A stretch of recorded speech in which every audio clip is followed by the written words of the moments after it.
നമസ്കാരം. മലയാളി വാർത്ത പ്ലസിലേക്ക് സ്വാഗതം. സമാധാന ചർച്ചകൾക്കുള്ള ആഹ്വാനങ്ങൾ പല ഭാഗത്തുനിന്ന് ഉയരുമ്പോഴും ഇറാനും ഇസ്രയേൽ US സഖ്യവും തമ്മിലുള്ള സംഘർഷം 26ാം ദിവസവും അയവില്ലാതെ തുടരുന്നു. സാധാരണക്കാർ കൊല്ലപ്പെടുന്നത് തുടരുകയാണ്. തെക്കൻ ടെഹ്റാനിൽ ഇസ്രയേൽ നടത്തിയ ആക്രമണത്തിൽ 12 പേർ കൊല്ലപ്പെടുകയും 28 പേർക്ക് പരിക്കേൽക്കുകയും ചെയ്തു. ഇതേസമയം ഇറാനിൽ നിന്ന് ഇസ്രയേലിലേക്ക് തൊടുത്തുവിട്ട ഏറ്റവും പുതിയ മിസൈൽ തടഞ്ഞുവെന്നും ആളപായമില്ലെന്നും ഇസ്രയേൽ വാർത്താ ഏജൻസികൾ റിപ്പോർട്ട് ചെയ്തു. ഇസ്രയേലിൽ ഉടനീളം സൈറണുകൾ മുഴങ്ങുന്നുണ്ട്. അമേരിക്കയുടെ യുദ്ധക്കപ്പലായ USS എബ്രഹാം ലിങ്കണിന് നേരെ ഇറാൻ മിസൈലുകൾ തൊടുത്തതായി സ്റ്റേറ്റ് മീഡിയ റിപ്പോർട്ട് ചെയ്തു. മേഖലയിലെ US കപ്പലിന്റെ നീക്കങ്ങൾ സൂക്ഷ്മമായി നിരീക്ഷിക്കുന്നുണ്ടെന്ന് ഇറാൻ പ്രഖ്യാപിച്ചതിനു തൊട്ടു പിന്നാലെയാണ് ഈ ആക്രമണം. കപ്പൽ ഇറാന്റെ മിസൈൽ സംവിധാനത്തിന്റെ പരിധിയിലാകുന്ന നിമിഷം അത് ആക്രമിക്കപ്പെടുമെന്ന് ഇറാൻ ഭീഷണി മുഴക്കിയിട്ടുണ്ട്. ഇസ്രയേലിലെ ടെല്ലവീവിന് സമീപമുള്ള ബിനിബ്രാക്കിൽ ഇറാൻ നടത്തിയ മിസൈൽ ആക്രമണത്തിൽ 6 കുട്ടികൾ ഉൾപ്പെടെ 9 പേർക്ക് പരിക്കേറ്റിട്ടുണ്ട്. പരിക്കേറ്റവരിൽ ഒരാളുടെ നില ഗുരുതരമാണെന്ന് ഇസ്രയേലിന്റെ അടിയന്തര ആരോഗ്യ സേവന വിഭാഗം അറിയിച്ചു.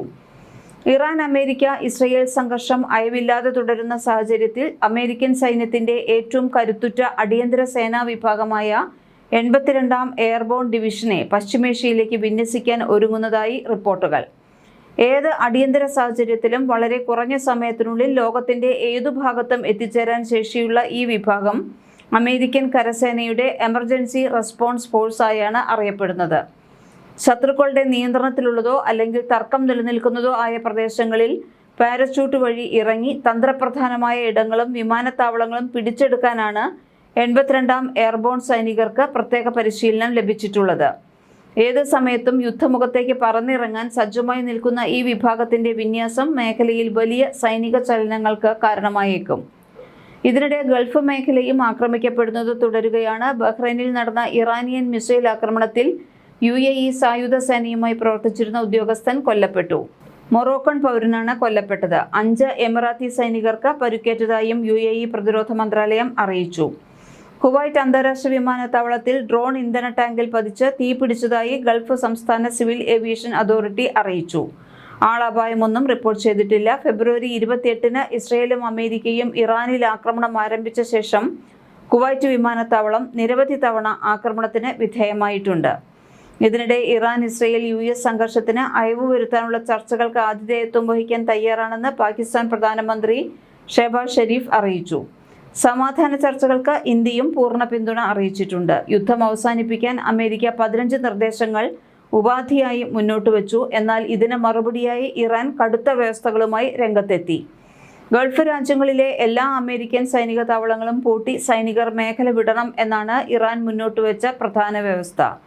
അമേരിക്കയും ഇസ്രയേലും നടത്തിയ ആക്രമണത്തിൽ സംഭവിച്ച നഷ്ടങ്ങൾക്ക് പരിഹാരമുണ്ടാക്കണമെന്നും ഇറാൻ ആവശ്യപ്പെട്ടു. അനാവശ്യമായി യുദ്ധത്തിലേക്ക് എത്തിച്ചത് അമേരിക്കയും ഇസ്രയേലുമാണ്. അവർ നഷ്ടപരിഹാരം നൽകേണ്ടതുണ്ട് എന്നാണ് ഇറാന്റെ നിലപാട്. ഇറാൻ മുന്നോട്ട് വെച്ച ഉപാധികൾ തുടർ ചർച്ചകളെ ബാധിച്ചിട്ടുണ്ടെന്നാണ് US അറബ് ഉദ്യോഗസ്ഥരെ ഉദ്ധരിച്ചിട്ടുള്ള വിവരം. ഗൾഫിലെ എല്ലാ US താവളങ്ങളും അടച്ചുപൂട്ടണം, നഷ്ടപരിഹാരം നൽകണം, സൂയസ് കനാലിൽ ഈജിപ്റ്റ് പണം പിരിക്കുന്നത് പോലെ ഹോർമുസിൽ ലെവി പിരിക്കാൻ ഇറാന് അനുമതി വേണം എന്നും ഇറാൻ ഉപാധി വെച്ചിട്ടുണ്ട്.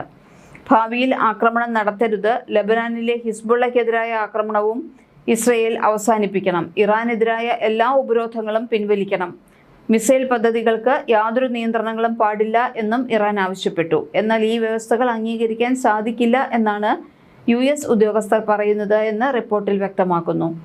അമേരിക്ക 15 നിർദ്ദേശങ്ങളാണ് മുന്നോട്ട് വെച്ചിരുന്നത്. ഇറാൻ ആണവ പദ്ധതി ഒഴിവാക്കണം, പശ്ചിമേഷ്യയിലെ സായുധ സംഘങ്ങൾക്ക് പിന്തുണ നൽകരുത്, ഹോർമുസ് കടലിടുക്ക് തുറക്കണം എന്നിവ ഉൾപ്പെടെയാണ് അമേരിക്കയുടെ ഉപാധികൾ. എന്നാൽ അമേരിക്ക, ഇസ്രയേൽ എന്നിവർക്കൊഴികെ ഹോർമുസിൽ യാത്രാ തടസ്സമൊന്നും ഉണ്ടാകില്ലെന്ന് ഇറാൻ നേരത്തെ തന്നെ വ്യക്തമാക്കുന്നുണ്ട്. ഹോർമുസ് കടലിടുക്കിനെ സ്വതന്ത്ര നാവിക മേഖലയായി നിലനിർത്തുക, ഇറാന്റെ ആണവ പദ്ധതികൾക്ക് കർശന നിയന്ത്രണം ഏർപ്പെടുത്തുക, ഈ വ്യവസ്ഥകൾ ഇറാൻ അംഗീകരിക്കുകയാണെങ്കിൽ നിലവിലുള്ള ഉപരോധങ്ങൾ നീക്കം ചെയ്യുക എന്നിവയാണ് ഈ പദ്ധതിയിലെ പ്രധാന വ്യവസ്ഥകളെന്ന് റിപ്പോർട്ടുകൾ സൂചിപ്പിക്കുന്നു. എന്നാൽ ഈ പദ്ധതിയുടെ വിശദാംശങ്ങളൊന്നും വൈറ്റ് ഹൗസ് ഔദ്യോഗികമായി സ്ഥിരീകരിച്ചിട്ടില്ല. ഇറാനും ഇത് അംഗീകരിച്ചതായി റിപ്പോർട്ടുകളില്ല. ഇതേസമയം US ആക്രമണം നടത്തിയാൽ അമേരിക്കൻ താവളങ്ങളും ഊർജ്ജ നിലയങ്ങളും തകർക്കുമെന്നും ഹോർമുസ് കടലിടുക്കിൽ മൈനുകൾ വിരിക്കുമെന്നും ഇറാൻ ശക്തമായ മുന്നറിയിപ്പ് നൽകിയിട്ടുണ്ട്.